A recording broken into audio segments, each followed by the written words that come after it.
અરે ઓછું નાક પણ અસલી નાક. MDH કાશ્મીરી લાલ મરચાની પાવડર.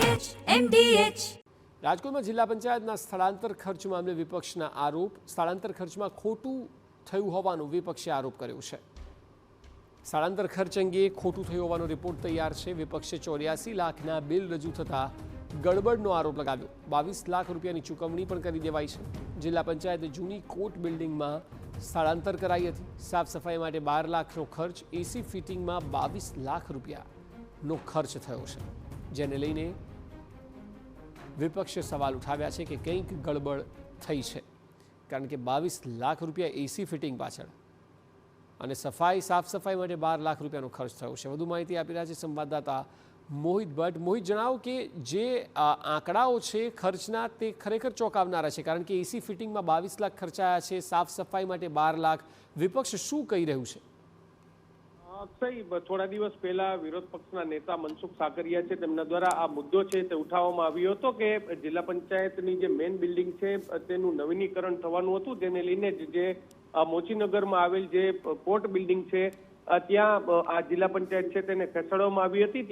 જ્યારે તેમનું સ્થળાંતર કરવામાં આવ્યું ત્યારે 84 લાખ રૂપિયાના બિલ છે તે રજૂ કરવામાં આવ્યા હતા, જેને લઈને જે સવાલો છે તે ઉભા થયા હતા.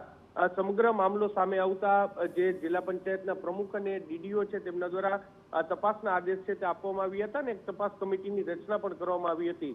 તપાસ કમિટી દ્વારા હવે જે રિપોર્ટ છે તે તૈયાર કરી દેવામાં આવ્યો છે. સૂત્રો પાસેથી જે માહિતી મળી રહી છે તે પ્રમાણે આ રિપોર્ટમાં ગેરરીતિ થઈ હોવાનું સ્પષ્ટપણે ફલિત થયું છે, જેને લઈને જ હવે આગામી દિવસોમાં કાર્યવાહી થાય તેવી પૂરી શક્યતા જોવાઈ રહી છે. જો કે હજુ સુધી સત્તાવાર રીતે આ અહેવાલ છે તેને જાહેર કરવામાં આવ્યો નથી, પરંતુ 84 લાખ પૈકી 22 લાખ રૂપિયા છે તે ચૂકવી દેવામાં આવ્યા છે અને જે ખર્ચ છે તે પણ જે ગળે ઉતરે તેવો ખર્ચ ન હતો, કારણ કે સાફ સફાઈ અને એસી ફિટિંગ માટે પણ જે 22 લાખ રૂપિયા જેટલો જંગી ખર્ચ છે તે કરવામાં આવ્યો હતો.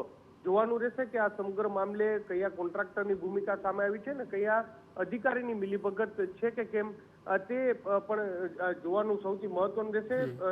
ટૂંક સમયમાં જ આ અંગેનો સત્તાવાર અહેવાલ છે તે આપવામાં આવશે ને ત્યારબાદ સંભવત જવાબદાર વ્યક્તિઓ સામે પગલાં તોડાય તેવી પણ શક્યતા વ્યક્ત કરવામાં આવી રહી છે.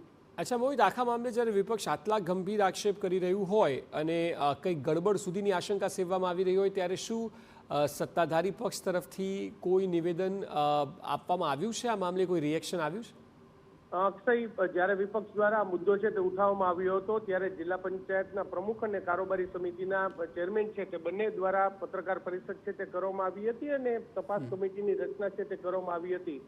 જે તેમના દ્વારા દાવો કરવામાં આવ્યો હતો કે જે નિયત મર્યાદા કરતા ઓછો ખર્ચ હોવાને કારણે તેની ટેન્ડર પ્રક્રિયા છે તે કરવામાં આવી નથી અને જે પણ ખર્ચ કરવામાં આવ્યો છે તે યોગ્ય રીતે જ કરવામાં આવ્યો હોવાનો દાવો કરવામાં આવ્યો હતો. પરંતુ જે આક્ષેપો થયા છે તેમાં દૂધનું દૂધ અને પાણીનું પાણી થાય તે માટે તેમના દ્વારા તપાસ કમિટીની રચના છે તે કરવામાં આવી હતી અને હવે આ તપાસ કમિટી છે તેમને પોતાનો અહેવાલ છે તે આપી દીધો છે. હવે સત્તાવાર અહેવાલની રાહ છે કે સત્તાવાર રીતે હવે આખા મામલામાં કોઈ જવાબદાર છે કે કેમ કે અને જે ખર્ચ થયો છે તે યોગ્ય રીતે થયો છે કે કેમ તે દિશામાં પણ હવે જે આગળની જે જિલ્લા વિકાસ અધિકારી છે તેમના દ્વારા પગલાં તોડાય તેવી પણ શક્યતા વ્યક્ત કરવામાં આવી રહી છે. જી બિલકુલ મોહિત, આભાર સમગ્ર માહિતી બદલ.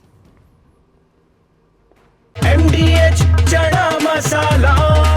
હવે છોલા હોય કે ચોળા, સફેદ ચણા હોય કે કાળા ચણા, બધું મજેદાર બનશે. MDH